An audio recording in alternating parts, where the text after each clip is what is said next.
Ladies and gentlemen, my name is Xoliswa Mego. It is my privilege and pleasure on behalf of IIBA-SA to welcome you here this evening. We are delighted to have you with us to participate and to share in our women's celebration. Thank you for making time out of your busy schedules to come here and celebrate this wonderful day with us. August is a special day in South Africa. It has been dedicated to recognize and celebrate women in our country. It is a month where we celebrate and reflect on our women's achievements and the challenges that they have gone through, and most importantly, the role that they play in our society. And therefore, I would like to thank IIBA for stepping up and giving us a platform to recognize women and to celebrate women in our industry, to enable us to engage in discussions that build one another. Today, we are celebrating extraordinary women in our industry. We are honored today to have our three panelists to share their journey, their experiences, and insights with us today. These are the women that have different expertise, but it's within our same industry. These are women who mentor and are role models to young women. And these are the women within our industry. And today we celebrate them under the IIBA umbrella.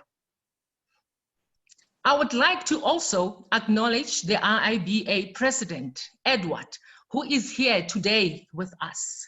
He has a message for all the women today. Thank you, Edward, for allowing us this opportunity. And thank you, our panelists, for gracing us today with your presence. And now I'm going to hand over to Edward to talk to us. Tell us what he has for us. Thank you, Xoliswa, for the opportunity. Good evening, ladies and gentlemen. It's an honor for me to come and just, be amongst you as you discuss and deliberate on women issues.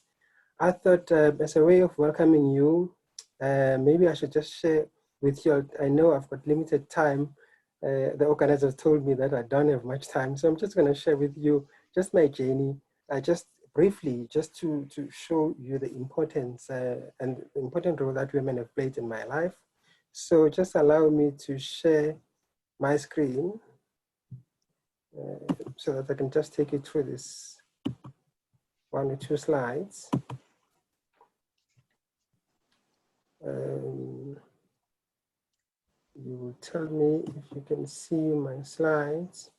Sorry, can you see my screen? Yes. Okay, perfect. Yeah. So once again, thank you. I don't want to spend much time, but I just want to, instead of, I thought maybe let me just demonstrate the role women play in our society by sharing with you my personal journey. I would say for me, it started when I was 5 years old, when my aunt decided to take me to school without my mother's knowledge. My mother was at work. When she came back, my aunt had already registered me for then sub A. Obviously now it's called grade 1.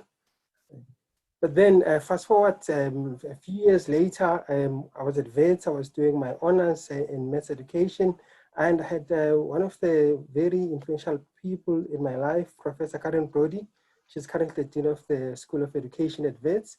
She encouraged me to register at that time for Masters in Maths Education. And when I registered, she actually supervised me. So she played a very pivotal role in my development.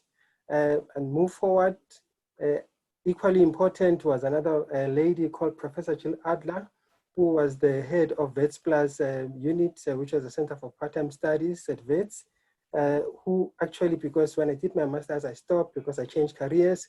She went out of her way to bring me into Wits to say, you have to come and finish your master's. So actually, if it was not for Jill Adler, Professor Jill Adler, I probably would not finish that master's. Again, moving forward, during that time when I was doing my master's at Wits in maths education, the current Vice Chancellor of UCT, Professor Mamketi Pakeng, was quite instrumental because she was working closely with both ladies, Professor Brody and Professor Adler. So she was quite instrumental and helped a lot in me completing my MA at that time. Fast forward again, as I was in IT, when I left teaching, I started in IT. I worked as a software developer. A very good friend of mine who was quite influential as well. Again, another lady, Koketsa Mohapi. She's with SARS at the moment. She influenced me a great deal in terms of switching careers and actually literally held my hand to move to business analysis.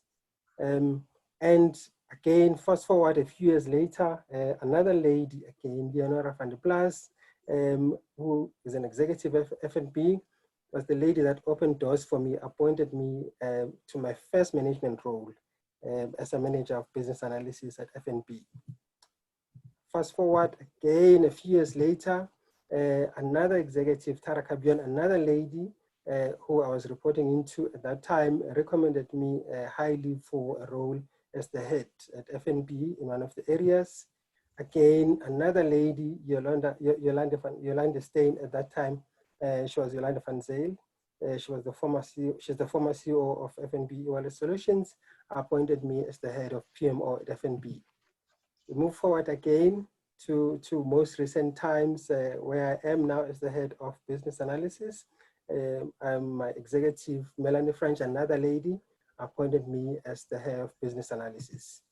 Again, not so long ago, probably 2 years ago, another good friend of mine, a lady as well, Mutiba Mohapi, encouraged me. Actually, she's the reason why I registered for PhD. She encouraged me to register for PhD. And most recently, as I'm busy with the PhD at WITS, another lady who works with me as the team leader in the team, offered to take off a lot of load from me in terms of managing, because the team that we're looking after is quite huge, a team of about 50 analysts. She took a huge portion of that so that I can focus on my PhD. So why I'm saying this is simply to say you ladies are gifted naturally with the power to develop, to nurture. And this power, if used wisely, it can create a lot of Edwards.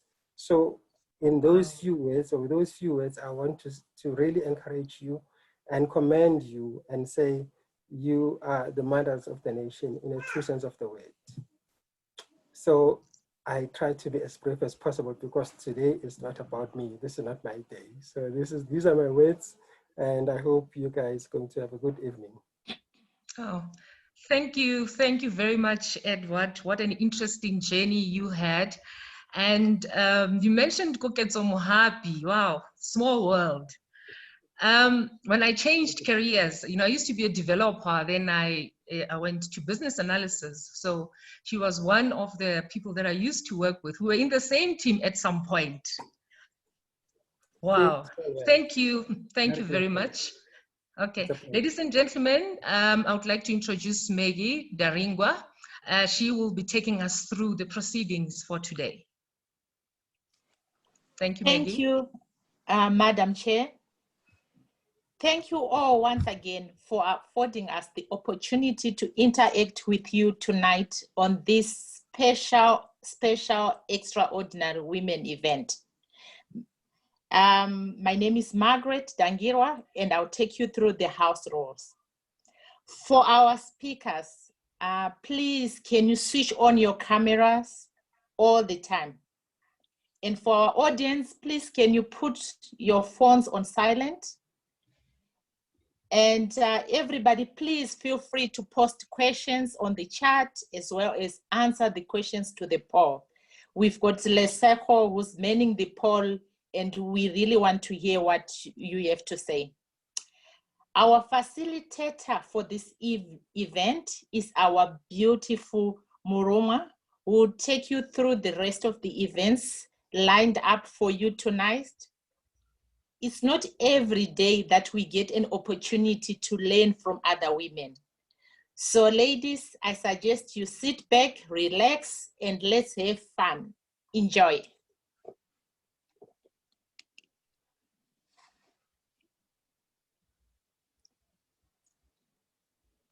Thank you very much for that, Maggie. I really appreciate it. Good evening, ladies and gentlemen. As Maggie has mentioned, my name is Moruma Fodekanye. I'm a mother of 2 beautiful kids, a 10-year-old boy and a 20-month-old baby girl. I'm a senior manager at IQ Business. I've been with the company for 7 years now.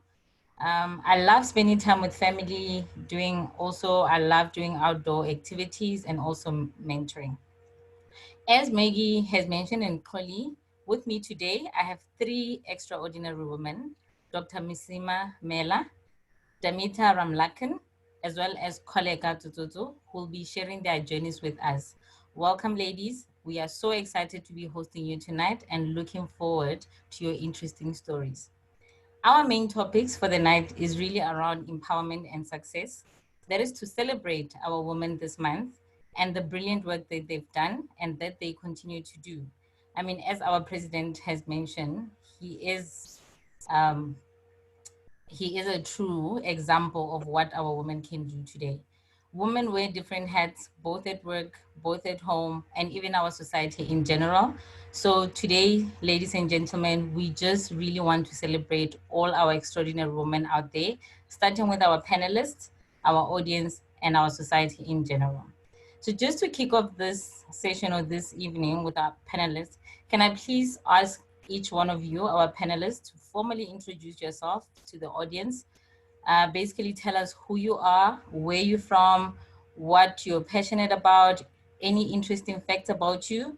Tell us a bit about what you do and so forth. So in a nutshell, give us your biography and as well as some of the fun factors about you. I will start with you, Dr. Musima. Please introduce yourself. Okay, evening everyone, and I must just say thank you to the President for such a warm welcome and beautiful words that he shared with us. And yeah, thanks for that. And again, thanks to the panel, the co-hosts and the hosts for inviting us to be part of this beautiful seminar. I'm very I'm actually very happy and honored to be here. So my name is Dr. Musima Mela. I am a senior manager at AMSCO. AMSCO is a state-owned entity that is responsible for, not really responsible, but we acquire armaments or defense material on behalf of the Department of Defense. And I'm a senior manager there, ICT senior manager. My role really is just to oversee 4 main areas within the ICT Solutions Division. It's business analysis, business intelligence, enterprise architecture, and ICT project management. I've been with the organization for about 5 years now. And yeah, what am I passionate about? Sure, quite a lot of things. But one thing that I can say is I love research. Probably that's what led me to get to the PhD stage. I love research. I love fact finding. I love analyzing things. You know, just looking at, you know, working with a lot of data just to find patterns, find trends. That to me is what drives me. So you give me a lot of data, trust me, I will find a pattern, even when you think there isn't any, but I will definitely find it for you. So those are the things that really drive me. And maybe just another thing to share is I love watching TV in my spare time, if I ever get some. I love watching TV, and I love comedy because at least you know, I can just be in a different world altogether, laugh it out, you know, and forget about the troubles of the world for a moment. So if you really want to have fun with me, invite me to a comedy show or something like that. I will come running. I won't even ask many questions. So that's it. Okay, you asked where I'm from. Originally, I'm from Polokwane in Limpopo. I grew up there, born and raised. I studied in UCT, came back to Johannesburg to work. Been here ever since 2000 actually. I started work in 2000. And it's been quite a journey just to get here alone. It's been, yeah, struggles along the way, but we conquered. We're still here and we're still soldiering on. So that's in a nutshell, Dr. Musimamela. Thank you very much for that introduction, Dr. Musima. We really appreciate it. You've really said a mouthful there. When you said you're from Limpopo, I was just a bit excited there, thinking you're also a village girl like me, but you said Polokwane, and that's more like a town. So it's really nice to get to know you a little bit better. We really appreciate it. Next one up, I will be handing over to you, Damita, to introduce yourself. Thank you. Sorry, I forgot the mute button again. It happens so often. Hello, everybody. Thank you, Marongwa. I'm Damita Ramlakan. I am a senior analyst and manager at IQ Business in the process innovation area. I look after the team that is currently deployed at one of our 5 banks. And it's a team that was brought on board and works completely virtually, which was a first for the company, and I think for the institution that we're at. So it was quite a feather in our cap to do that. Well, I was born in Johannesburg. I was born in Lenasia. I grew up in Lenasia. I have a sibling who is in government, local government specifically, in community safety. We seem to have been a family of people who spent our time in public service, because my father worked for the public service for about 40 years and my mother for 22 as well. My sister's been there for about 12 years now, and I was in it for about 4.5. So I think it seems to be a trend with us to do service-related work. I studied at RAU. I went there in 1990. I studied a law degree there. I did a BProc. I was planning on going to be a prosecutor, but then IT came along and it changed my world quite a bit, and I decided to stay put in IT. I have a postgraduate degree in criminal justice and auditing, which is basically white-collar crime, and a couple of other things that I did along the way. But most notably, I went back into business analysis. I completed a certificate in it. And I've been an analyst since then, with a short period where I popped back into law to become an admitted attorney, and then decided I need to stay in IT because I found that more enjoyable. So IT has now become a passion. I love coaching, mentoring, and working with people. I love the team I'm with, and as far as possible, I try to get to know them as well as I can. I suppose being a mother, I tend to nurture the team a bit, which probably drives them a bit crazy sometimes, but that's who I am. And that's me in a nutshell, really. I've worked in various sectors, including retail, supply chain, pharmaceutical supply chain, government, as you know, and now back into consulting again. So I spent a lot of time working in different areas and building skills in different areas. I've also learned what I don't like and what I really love doing. I have nurtured teams across different spaces and colleagues in different spaces, and I find that probably one of the most fulfilling aspects of my job. And I think we grow with the people we work with. The more we share knowledge, the more we grow, and the more they grow with us. And I think that's what I find gives me the energy to continue, even though there are days where you just want to sit quietly in the corner and stay there. Other than that, I don't know what else to tell you other than that. I'm also a TV comedy fan. I love comedy. It's probably one of the few things that gets me going in a day. Jokes are always a good way to start the day. It relieves the tension, it relieves the team, it keeps me focused and happy as well. It's just part of who we are, I guess, and that humor tends to detract from the sadness around COVID-19 and not being able to work as closely with our team members as we would like to. So I think that's part of what gives us the energy to keep moving forward, is to laugh at ourselves and continue to shine. Not much more I can tell you about myself, Marungwa, other than, I have 2 children. I spend my time between 2 provinces, in Gauteng and in Mpumalanga, and that's how it goes, I guess. My husband's based this side, so we do the travel up and down whenever we can. And not much else to say really, other than this is our lives. I think we tend to sort of put ourselves on hold every now and again so that you maintain the family, and that's what we do, I think, best in our lives. Over to you, Marungwa. Thank you for that. Really appreciate it. I mean, you've really said a mouthful, and yeah, your journey clearly has been really interesting. As I've said, women wear different hats. So I guess this is a true example of exactly what I mean. And yeah, thanks for sharing interesting facts about you. I guess it explains where your sense of humor comes from. So for those that don't know, Demeter is actually my colleague. So thank you for that. Next up, I'll be handing over to you, Koleka.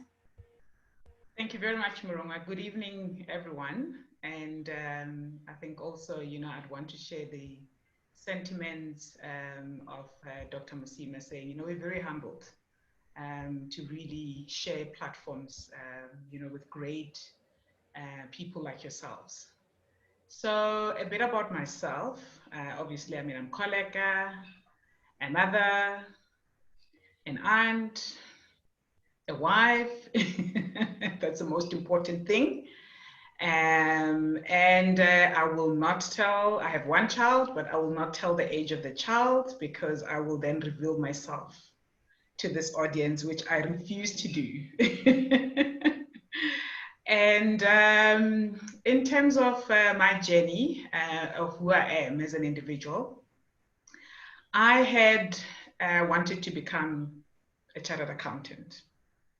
And I realized that that would be very boring for me to be a chartered accountant. And I thought there is no way I'm going to be someone who would be doing menial tasks of repetitive work. And I thought this will not really make it for me. And then I switched my, my education to programming. That's when I started.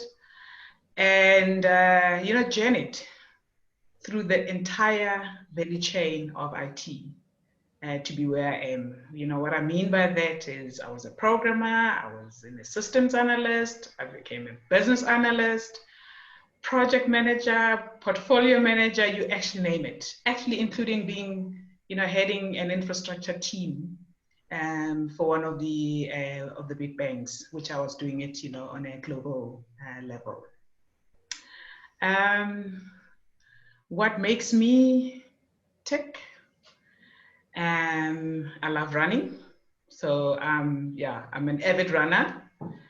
I do a lot of community work and I really enjoy, imparting knowledge with youth. So I'm also involved with youth development. And I think, I was introduced to this, forum by Lesego. She actually knows as well that I am very, very passionate, in making sure that I push people to really learn more about themselves and about taking their roles as women in the corporate South Africa. I've spent my entire career in the private sector. I'm probably maybe, kind of an odd out. So my entire over 20 years experience in IT has really been spent in the private sector. I've joined the Development Bank of Southern Africa about almost now 2.5 years ago. And this was more of one of those challenges that one had, got from a friend and saying, people in the private sector are ever complaining about things not being done right in the public sector, but they just don't want to move out of their comfort zone. So this for me was a Tumamina moment. And I actually have to say I have thoroughly enjoyed my, leading the team at DBSA as a Chief Information Officer. And I mean, predominantly, I think as a Chief Information Officer, you do almost all areas, you touch all areas within ICT. So the biggest drive that I'm doing there, it's actually driving the digital transformation for the bank. And that's about me for now. Oh, thank you very much for that, Koleka.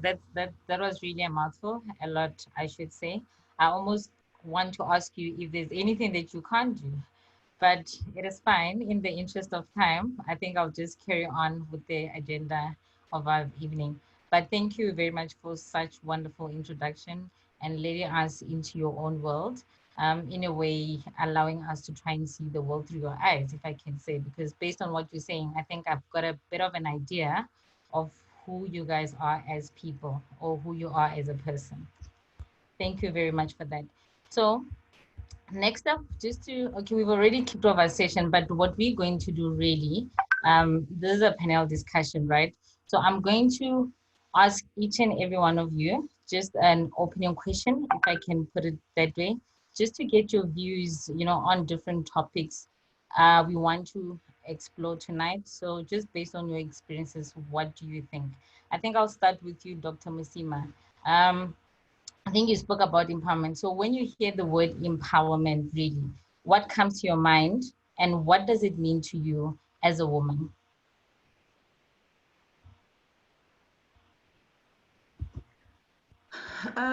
Simply put, I view empowerment as having the power to do something, to be something, to achieve something. If you look at the word itself, I mean, I always put the words, the letters power, and the letters that make the word power, if you just bold them, that those letters together, they make the word to be such a forceful word, such a strong word. So for me, it's when I think of empowerment in that aspect, I'm also reminded of, there's a saying that goes, you give a man a fish, you feed him for a day, and you teach him to fish, you feed him for a lifetime. So that I know they're talking about men because as women, we are very resourceful.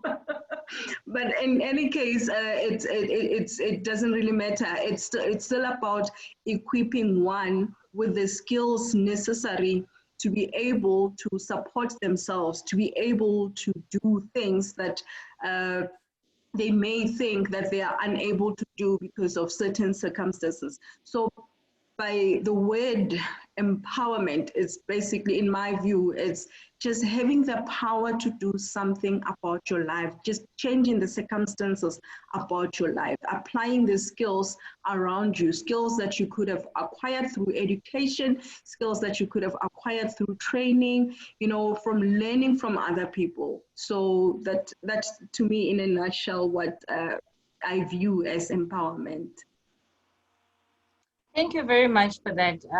Sima, you have an interesting analogy there, if I can put it that way, and it's really inspiring. And I can see from the chat, we've got Ryan, who really agrees with what you're saying. He says, what you just said is inspiring, and it really makes you think. People complain, but they don't want to be part of the change. So understanding the power that you have as a person, to your point, I guess if you are aware of that, you realize the impact that you can have in any environment that you've got. So that's really powerful. Thank you for that. Next question, I will be moving over to you, Damita. And I think my question really for me is that I think I've seen you work. I mean, you are a squad lead at the moment, and I've seen how you work and relate to different people, especially in our male-dominated environment. So I think my question for you tonight is to ask you, like, in your own opinion, why are traits such as innocent, sensitive, nurturing, etc., because those are some of the words that can be used for women, associated with women as compared to the more aggressive, competitive terms for men? How can we best promote a more accepting, gender-neutral society? Sure, that's quite a loaded question, Marungwa. When you look at the terms we use that are used for describing women, they're very feminine. Not necessarily in a bad way, and also very motherly terms if you look at it. We're nurturing in that sense. Innocent in terms of being probably naive in some ways, and possibly sensitive, because as women we express ourselves. We express ourselves when we're sad, when we're happy, when we're quiet, there's something not right. When we're happy, everything's well with the world. But when tears flow, you've done something wrong, or we're hurting somewhere along the line. And I think in many ways, people aren't always easy, and I hate to use it this way, but I think men sometimes don't quite know how to handle that emotion. And if you look back in history, biblical times and culturally, women have always been perceived as the weaker sex. We've always been the nurturers, the caregivers, the ones who are sensitive to people's needs, who will take care of those needs. Men, however, have always been the strong, we are ambitious, we are strong, we are goal-driven, we will find it, we will source it, we will kill it, we will bring it back. That's the tone that is normally associated. When women display those tendencies of ambition and strength and courage and bravery, we're often seen in a negative light. And I think that's what brings this whole discussion that we have forward, because we have so many strong women in our society and through history who have guided us and brought us to where we are. One close by, I would say, is Winnie Mandela. She was a strong woman. She was a mother. She was a social worker who cared for people, and yet she was put into the limelight to become this fighter.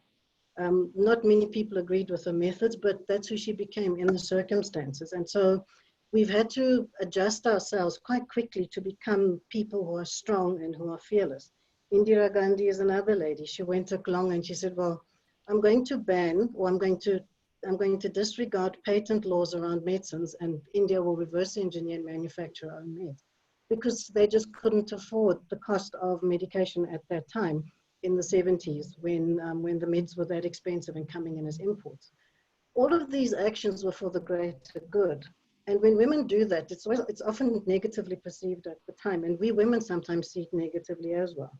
And I think as we move into a more gender neutral society, we ourselves need to break those unconscious biases that we have within ourselves.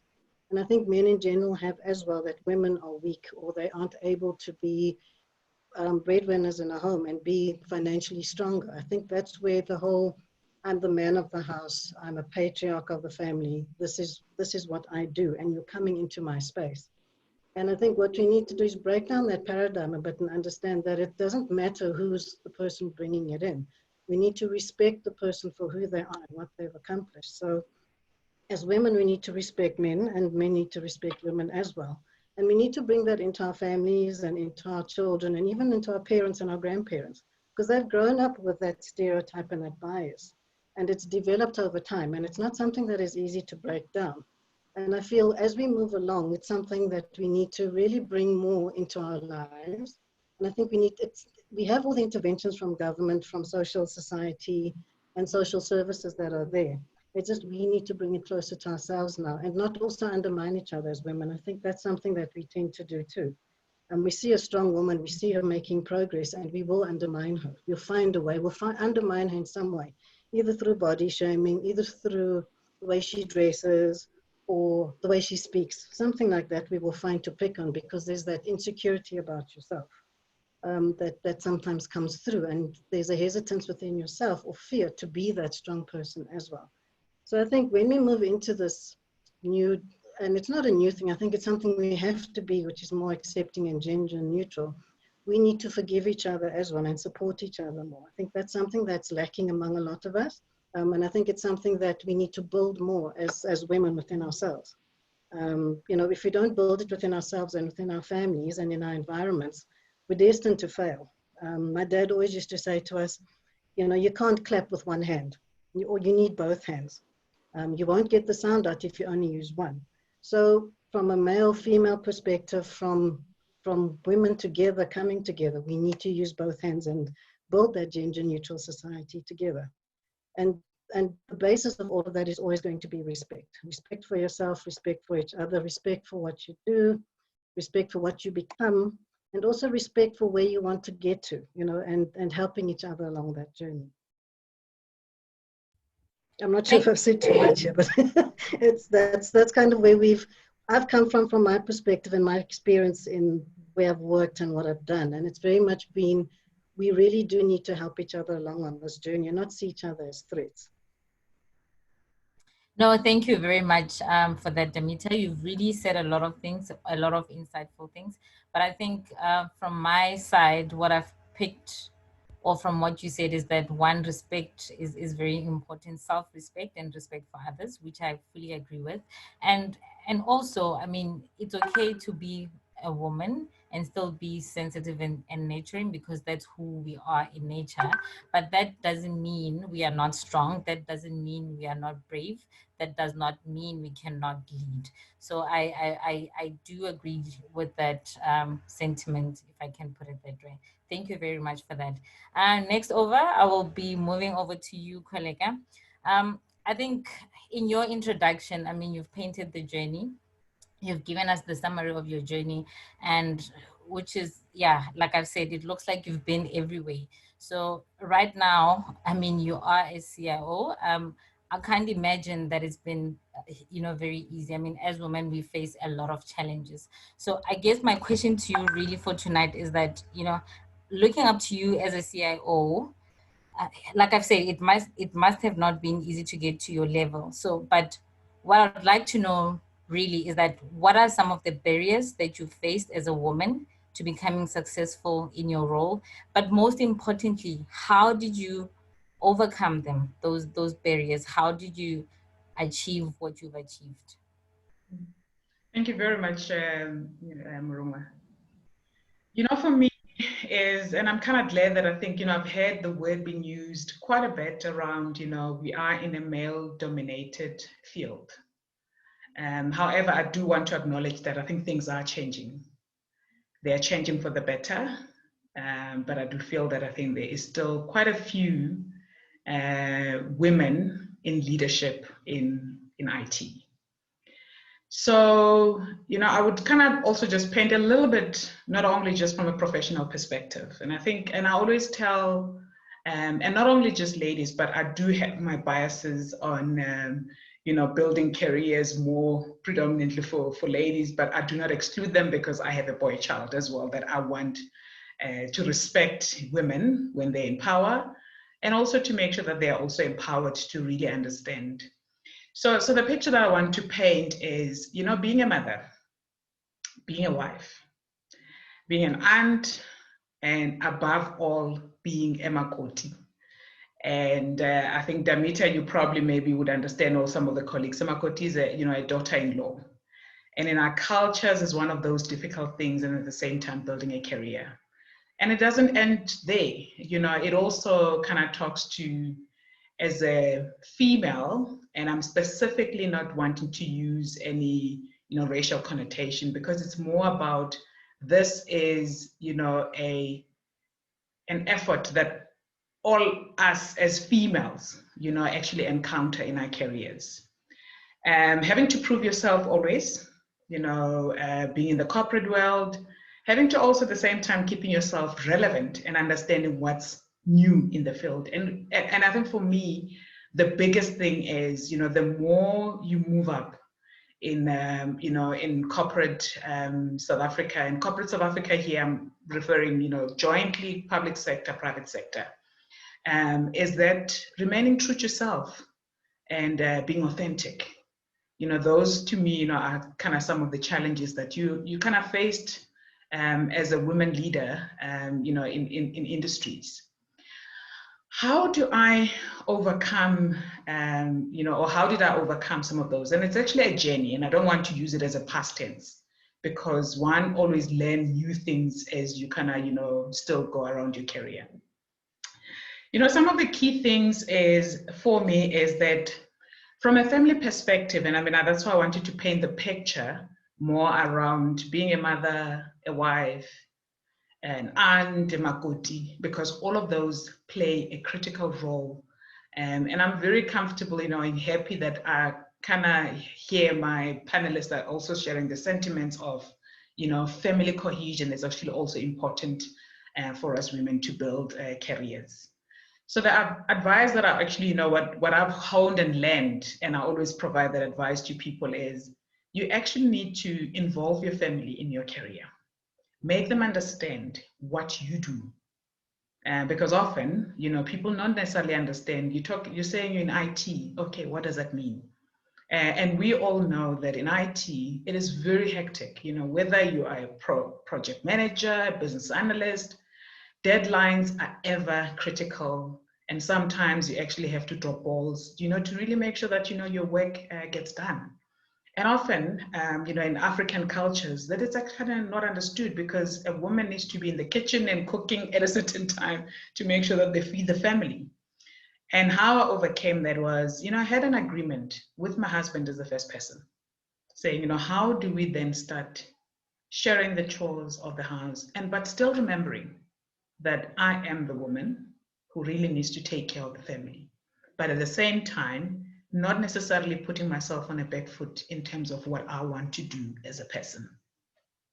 So that for me, I think it's very important that, you embrace your family, but then at the same time, share with them what is it you want in your career, your aspirations, so that they can fully support that. And I was very fortunate, to have a family, and mostly my husband, who actually supported me through my career.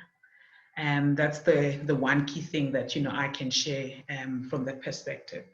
The other one for me, I think it is continuous learning. It's very important to kind of do that, because as women, we tend to kind of now want to focus on family, on all other people, and really forget about ourselves. For me, I think it's one thing that really pulled me through my journey and my career, because the more you know your field and you get opportunities, it becomes easier, to take on those opportunities. What else can I share? I think maybe the other thing I can share is corporate South Africa, it's harsh for women. It's still harsh. And that is one thing that we really need to acknowledge. And I think, the president, when he started, it was such a beautiful, tribute to all the women that really made, a very impact in his journey. And it's actually very commendable, and I really, appreciate that. However, for me, especially when we are women, we also need to also say who are the men out there that can support us, that can be our sponsors in our careers. Because I think, as I said, IT is still predominantly male. We really need to make sure that, we have those support structures within ourselves. And that is one of the key things that really made me. I have both male and female mentors and sponsors. And I kind of want to just, maybe give a bit of a background, just to make sure that I'm clear about talking about mentors versus sponsors. Sponsors is really someone who's not directly involved, in your day-to-day activities in your role. However, it is that one person that can actually vouch for you and make sure that, you grow in your career. And one of the things is that, we mustn't actually wait for people to say, I want to mentor you. As women, we actually need to be bold enough. Take that first step, approach someone, share with them your journey, tell them what you want to do. And I can tell you, if you have a compelling story, and they will make time even though they don't have. And I think for me, it's one of those things that have really, really made it for me. I've had quite a few colleagues who shall remain anonymous in terms of names, where, I think family is definitely priority. But, I have kind of challenged quite a few of the women saying, okay, I understand, because I'm also a very solid family person. Okay, I can't now hide it. I've actually been married for more than 30 years. So, and, you could then see that, as much as I've made it in my career, the family structures have really supported me to be where I am. And I always say, try and balance. Your children that you are raising, they're not only yours. Your spouse needs to play a role as well in making sure that, these children find love from both the mother and the father that they can also both, provide. I think Reggie actually posed a question, and I thought maybe I could just take a chance and, kind of saying, I'm not sure if, with the little background that I gave and saying, because I think you asked a question saying, how do we as women juggle being professionals and at the same time, looking after our families? And I think my answer is very simple, as saying, we do try and involve our spouses, our families, to also support us, including our journeys as career women. And that's it from my side, I think, for now, because obviously I think maybe we're going to open it up for questions as well. And if there's any clarity that's needed, I'm very happy to provide that as well. Thank you very much for that, Koleka. I really appreciate it. You've really said a lot of important things, but I think the one key thing that I've picked up from you is that, you know what, yes, as women, we try to do everything on our own, but it's almost impossible. We need to acknowledge that we do need support. Sorry about that. Can everybody else please put yourself on mute? So yes, as women, we tend to want to do everything ourselves, but as we go on and move up, you know, in our position, it's not always possible to do that. So maybe the key thing, like you've said, is to reach out, speak to your family, speak to your mentors, or look for mentors, look for sponsors, you know, and just sell yourself, ask for support. It's okay to be vulnerable, it's okay to be brave, and just ask for help. So I think for me, that was really key and really important, if I can put it that way. And I was also gonna take Reggie's question, but yeah, thank you for that. Thank you for answering that, because again, as much as, you know, we are career women and so forth, to your point, we are still makotis, we are still mothers, we are still wives and everything else. We can't move away from those duties. It is still expected us to do that. So it was just very interesting to get your view on that, on how we can really move forward, how you can become successful as a mother or a family woman, as well as a career woman. So really, thank you for that. I think the next question, I'm going to come back to you, Dr. Musima, because you spoke about empowerment, you know, and what power means. As a person, you need to be aware of the power that you have. But I think I'll flip that question a bit to ask you, like, you know, how important is it for a woman to lift, for women in general, to lift each other up? And what does that mean to you? Like, I know you spoke about self-empowerment, but what are some of the simple things that we as women can do to uplift one another?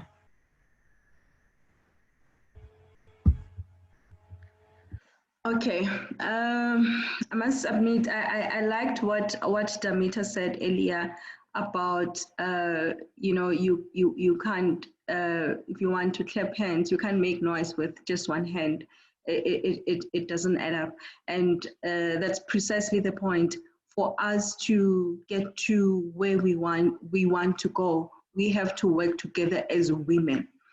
And some of the things that we can do for each other is support. I have found in my career that there's always that element of jealousy where other women do not really like to see one woman progressing, forgetting that one woman's success means everyone's success. So for me, as if we encourage each other, if we support each other, remember, I think what Koleka also said, that this is still a male-dominated environment. We are basically on our own. So always put yourself in someone else's shoes, that if it were me, how would I want to be treated? Will I still want to look at Musima as, it's just Musima, you know, she's a woman, what else can she tell me? You know, I'd rather listen to, I don't know, I'd rather listen to Edward as an example, because he's a man, he's authoritative. So we shouldn't look at women with that eye, that she's a woman, all she knows is to be a mother, all she knows is to be a nurturer. She's not assertive enough, therefore I cannot listen to her. And I think, yeah, that's something that really creates friction in the work environment, where we as women are not supporting each other. We don't see each other as being able to lead, you know. And strange enough, when I was doing my research, I had an opportunity to interview a couple of male CIOs, just to understand also their journey, how they progress to those leadership roles. And just to also understand the value that the women throughout their careers, the role that women played. And if any of them had at any point had reported to a female manager, strange enough, the majority of the guys that I interviewed were very clear that I actually prefer to report to a woman rather than a man.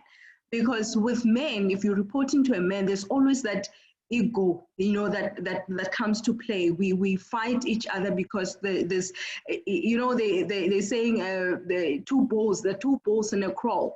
And which for me was quite strange, considering that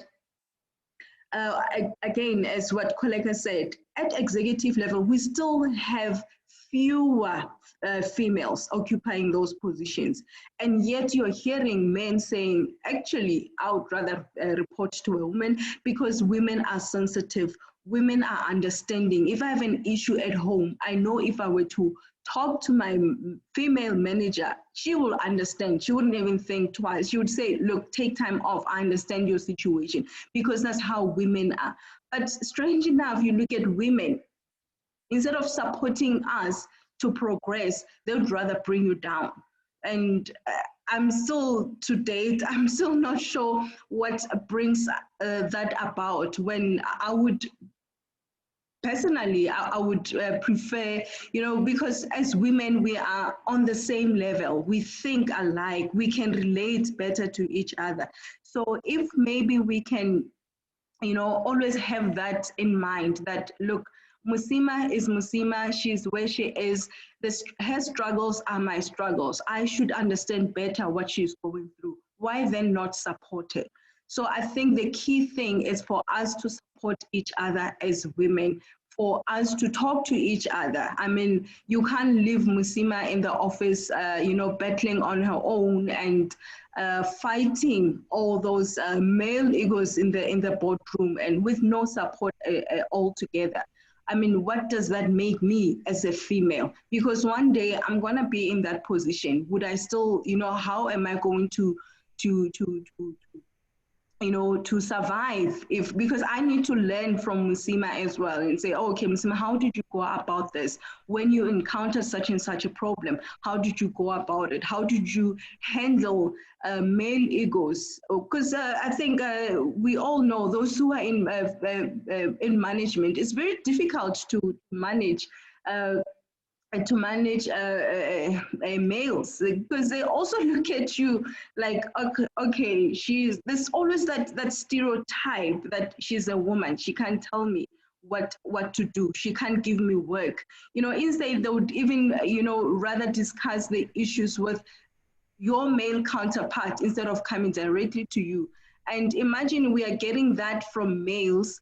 What more if you're getting the same treatment from women? So for me, the best thing for us to do is to support each other, encourage each other to, to progress in our careers. Because at the end of the day, we, like I said, one success is every woman's success.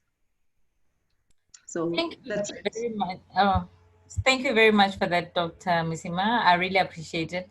You really said a lot. And I think from what you've said, the one thing that I resonate with, or that I can agree with, is to say, self-awareness is very important. And, you need to ask yourself the question, about yourself. What is it that you're going through? And whatever you're going through, how else would you like to be supported? And in that same sense, the very same support that you'd like to receive, you need to give to other women. And I believe it also ties in with what Demita was saying about respect. That is very important. I mean, we need to learn to respect one another, even as women. And also, to Koleka's point, to say support is really important. I think if we as women can learn to support one another and stick together, we will really, go far. So I really, really appreciate that. I think I'll just take a few minutes to take some questions on the chat, or even take some questions on the audience. I see Ryan's hand has been up. Shame. I think your biceps, you got enough exercise that you need for the day already from just raising your hand. Yes. I'll hand over to you to pose your question. I actually have a few comments and questions to the audience. This has been really inspiring. Being a man coming into this conversation, I really enjoyed it. comment 1, I report to a female and I really enjoy it. Comment 2, my wife is probably 30 times smarter than I'll ever be, and far more qualified and far more successful, and I have absolutely no problem with that. But my third comment that I really want to reach out to the audience and ask the question was, so early on, one of the speakers was talking about the typical roles of, or the typical emotions of females versus males. You know, males are more greed, ego, and females are more sensitive, etc., etc. And one of my questions that I sort of want to ask is, I don't know how as a society we got to a place where we decided that ego is the way to go. Maybe if we had ESCOM 10, 15 years ago, if we had some more females on the board, we wouldn't be going through blackouts at the moment. So maybe those skills are exactly what we need in the modern workplace to balance things out a bit. And I'd like to hear sort of the panel's view on that. Cool. Thank you very much for those comments, Brian. If I may ask, is there any of the panelists who are itching to answer Ryan's question?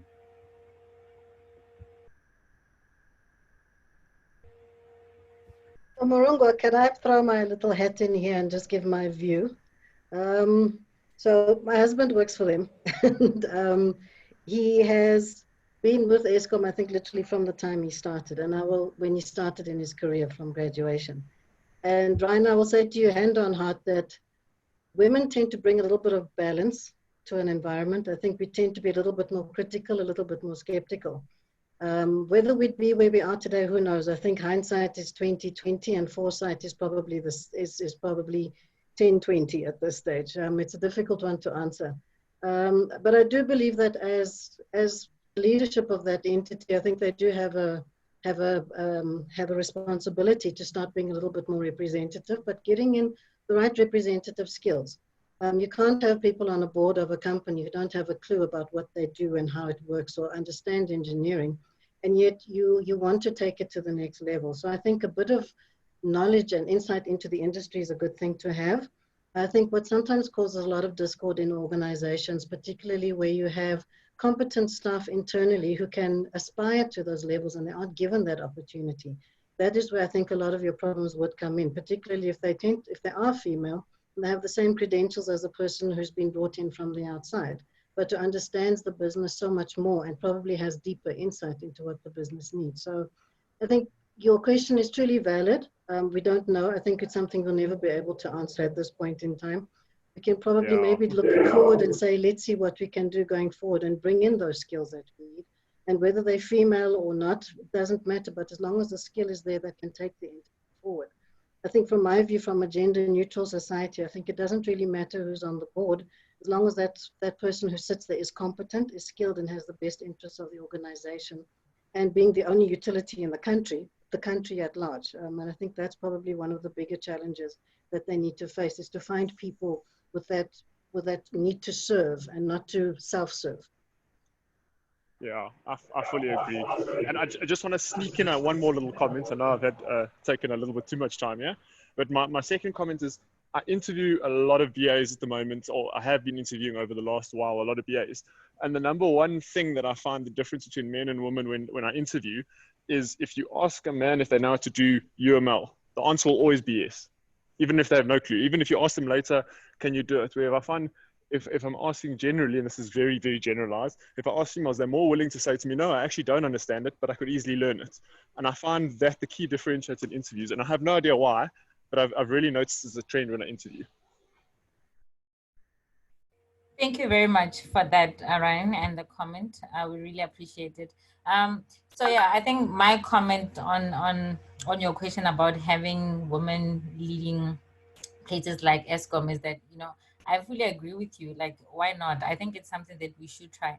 I mean, history has proven that, a woman can, especially in the poor communities, a woman can just raise families with kids from nothing and still produce the best, kids and professional without anything, without the education, without the required skills. But naturally, it's been proven that women can. So I do fully agree with you that maybe it is time that we put women in such positions and see if we can make any changes there. I think I saw Fiona's a hand. Fiona, would you still like to ask the question? Oh no, it was just I was clapping hands for Ryan's comments there. I think thank you for being such a cheerleader, you know, for women, and it was really awesome to have his comments on the chat. So it was just really hand claps. I think I just want to reiterate the sentiments earlier that if we women could cheer each other on like Ryan just did for us, I think we would progress a lot further. 100% agreed. Thank you for that, Fiona. I think there's one interesting question on the chat, and I think I'll pose it to you, Dr. Musima, since you're so passionate about empowerment and power. It says, what are you personally doing to mentor or help women who are trying to get to a place at the table?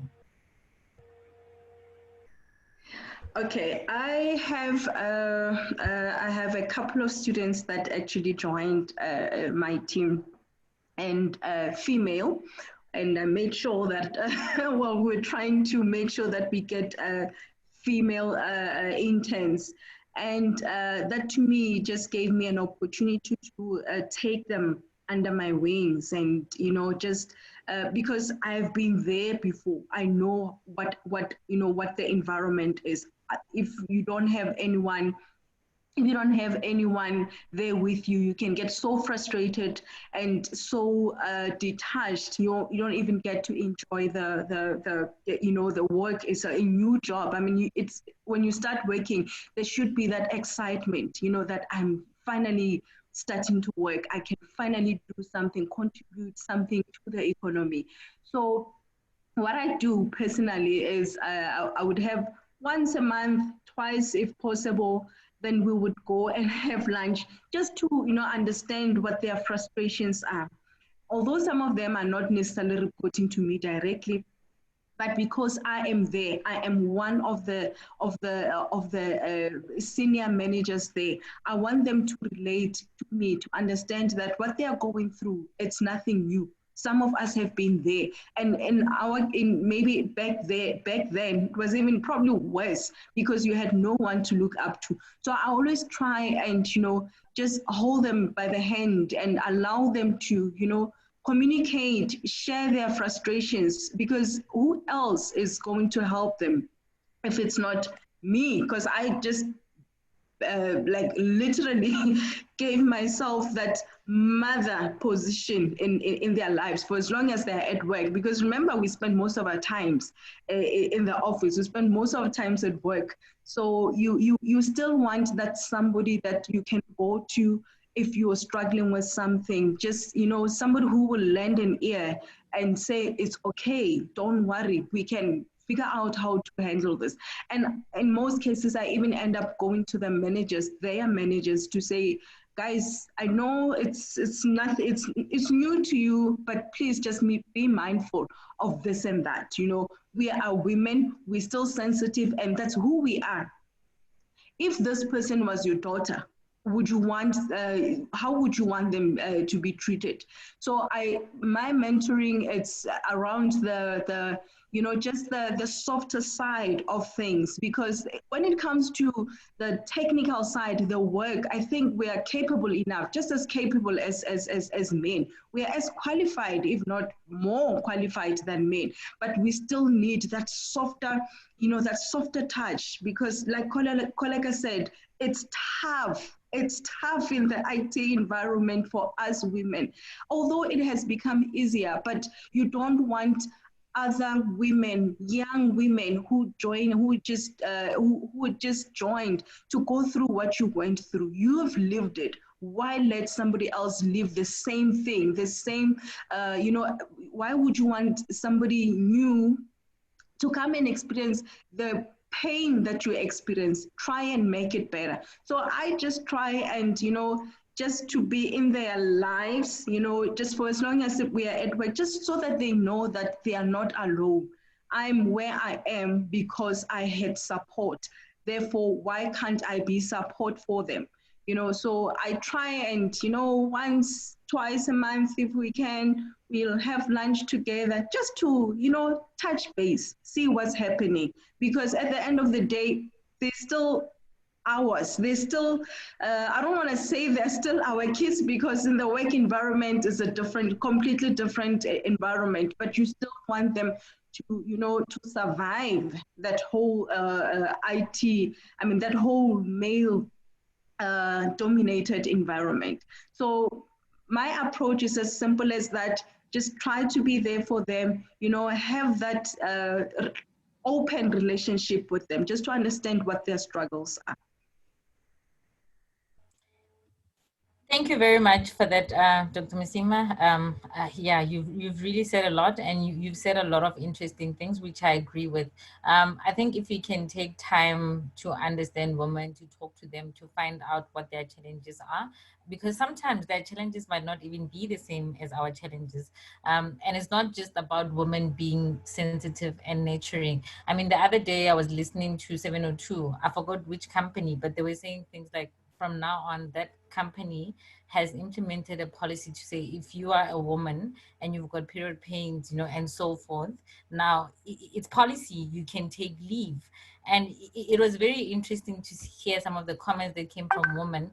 And from myself, I was like, you know, that's nature. And I think most people don't understand that if you are a woman and you are in that position, you've got excruciating period pains, there's no way that you that you're going to be productive. So I think, to your point, touching base with women once in a while, talking to them, you know, just to understand their frustrations or what they're dealing with. Because I mean, my period pains and yours, you know, are not the same. Some don't even have that at all, but it doesn't mean, you know, that the other person is suffering. So I really, really like what you say, and thank you for that.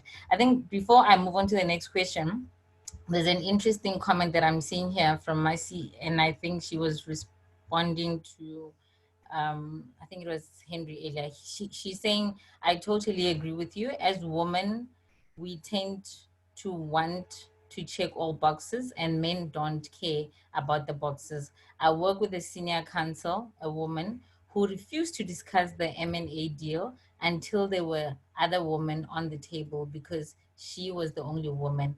They made it happen. So I guess that speaks to the support that, you know, all of you panelists have been talking to. That support is very important. And if we as women continue to uplift one another and empower one another, you know, we can get to places and get to where we want to get to.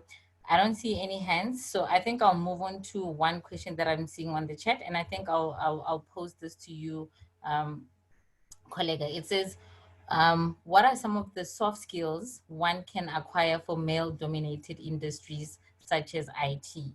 So I will pose this to you because, I mean, you have been speaking about how this is a male-dominated industry. So maybe, Murunga, if you don't mind, can I maybe just add a little bit to the question that Messi asked, and Dr. Masima, you know, did huge justice to how she answered, and I really loved, and I could just sense her passion on that one. I think for me, you know, there is a component of, you know, the young professionals coming, but there's also that component of the ones that are already there and ready to actually move up. How then do we make sure that, you know, we lift them as well, you know, as we rise, when then we lift those, because they're kind of ready. They don't necessarily, you know, need to be fully nurtured. And, you know, part of my mentoring, I actually introduce, you know, people to some of my networks, and not necessarily networks within the organization, because often you find that they're very limited, but within the industry, you know, so that, you know, people, you can, when you start understanding the person, you can then pair them with someone else external, because sometimes within the organization it's not that easy, that you want to openly share some of your frustrations because you just scared that there could be career limiting move. But if you've got someone who you can trust, who's a network, it's very easy to kind of have those conversations, and they'll be able to kind of support and assist you and give you some, you know, tips of how you actually need to manage it, because they've been out there and they've done it.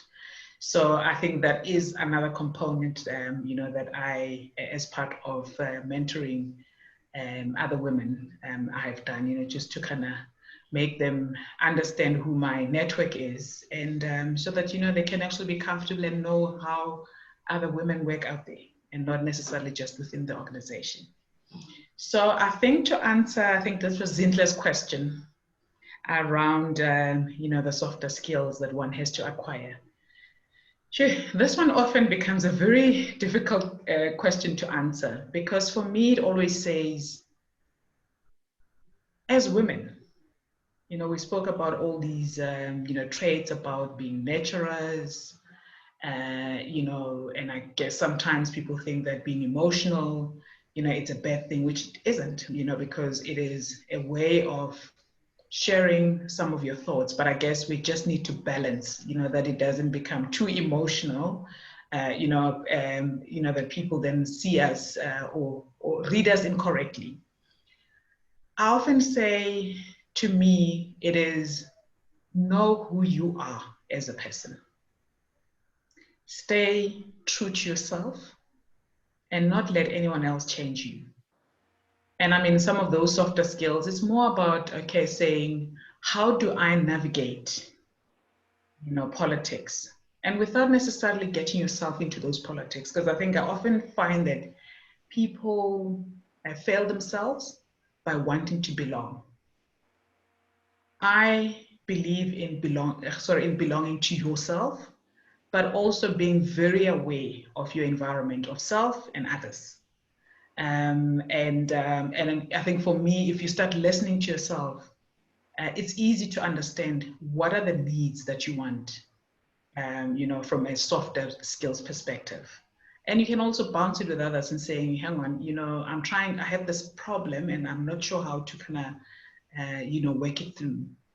And by sometimes asking someone else a question, you actually have answers for yourself. So Zintle, I know I'm not giving you a direct answer, but I do feel, and I think obviously in everyone who's participating, for me, it is always saying, be true to yourself, be authentic, and in that way, knowing yourself just becomes easier, and being aware of yourself and others, and that has worked for me. Thank you very much for that, Kollega. Yeah, I think you've really said a lot of things, but yeah, what resonated me is being true to yourself and being authentic. If you do that, and learn to understand yourself, you will get far. And again, I mean, politics are everywhere. I think we are all aware of it.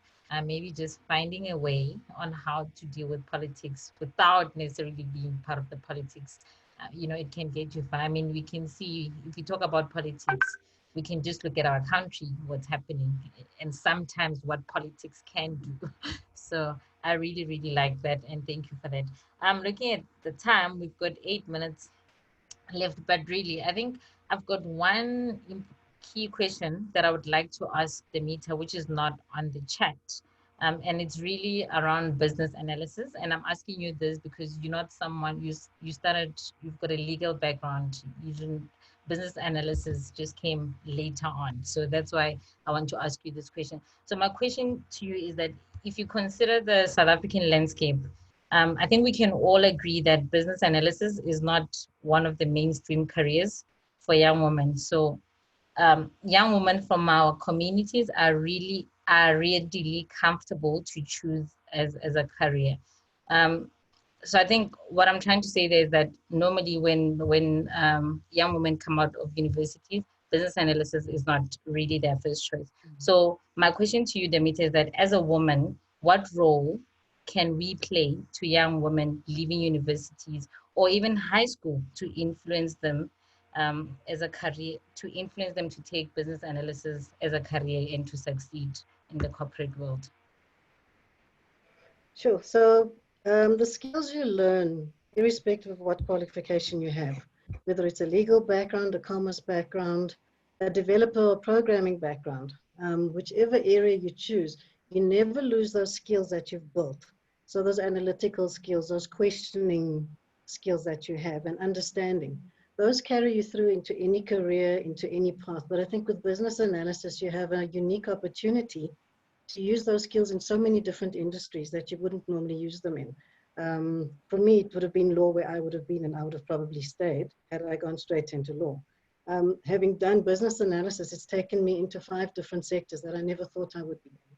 So to me, with young women leaving school choosing a career, trying to understand what they want to do with their lives.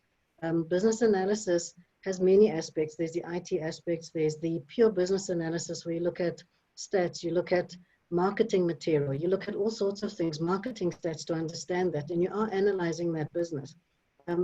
Those skills you carry through with you, and you understand and you build so much from that in terms of competency and understanding. And I think business analysis is one of the few careers where you get to understand so many different areas of business. Whether you start off in IT, whether you're looking at it from a commercial perspective, or whether you're looking at it from a data perspective, you're still analyzing that business and you're adding value in a way you wouldn't have anticipated before. I think we had someone told me when I was finishing school that I'd be a business analyst in my career. I would have laughed at them, to be truthful, because it would have been, what on earth are you talking about? I don't do business. I didn't do a commerce degree. But it's not about commerce. It's about taking yourself and your skills and the curiosity that you're born with, that asking why so many times. I think we all of us who have children will know the kids will ask you, why mom, why mom, why mom? Except we get to do it in a professional environment without being a child, and to enjoy that, because that's what we're doing. We're unpacking why people do things the way they do, why they want to change an aspect of business in the way they want to. So we have that curiosity that drives us. And if you have that within you, business analysis can take you to so many places, places that you never even thought of. So for me, to the younger me, if it was me now facing a career choice, which was previously limited to either being a CA or being a lawyer or being a doctor or similar field, it would always be do what works for you, take your passion and follow it, but also remember that even though you may not get the role that you want in that particular area, business analysis is probably one of the best places to jump from, because your career, what you studied lays the basis for you and a very good foundation to take you to the next level. With me having studied law, I think I have the ability to look at legislation, understand it, pull it together, give people something to work from, and to also make it worthwhile and break it down into smaller pieces. And that's what we do as analysts. We break things down from the technical to the layman's terms, and we are that bridge. And it gives us the ability to grow so much more within ourselves and also share that knowledge with business and be that soft skill. And I think someone asked a question about soft skills, and it's about understanding and listening and caring about what the other side needs. And that's what business analysis is about. It's that care, it's that understanding, it's listening, and it's conveying it to the next person in the form that is easy to understand to that person. So young women entering a new career path, writing matric this year, business analysis is always going to be an option. And analysts are always going to be around. I don't think it's a career that's ever going to stop. You always want to understand what you're doing and why you want to do it. You always want to break things down into bits. You want to understand the process, so that this career is always going to be relevant in my view. Whether in 15 years it is or isn't, or even 5, it's another story. But I do believe it's one of the more relevant careers that'll take us into the 4IR that we're looking at and that government's looking at pushing. Thank you very much, Dimita. You really said a lot of things that I agree with, but in the interest of time, because I see we've got 3 minutes, I will not echo what you've said or give my comments on that one. But really, from my side, if I look at the comments, I think I agree with the audience. Thank you, ladies, for joining us. You've really shared a lot. You've given us a lot of insight. And I'm sure a lot of both men and women have learned a lot from you. So from my side, I would really like to thank you for joining us today. And please continue making waves in our corporate world. We do understand it is not easy. As I've said, wearing different hats and dealing with different things. But continue doing what you're doing and continue bringing up other women with you. I think that's all from my side. I will hand over to our chairperson, Xoli.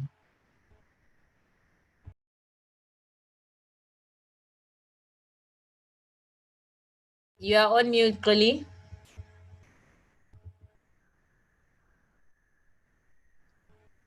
Okay.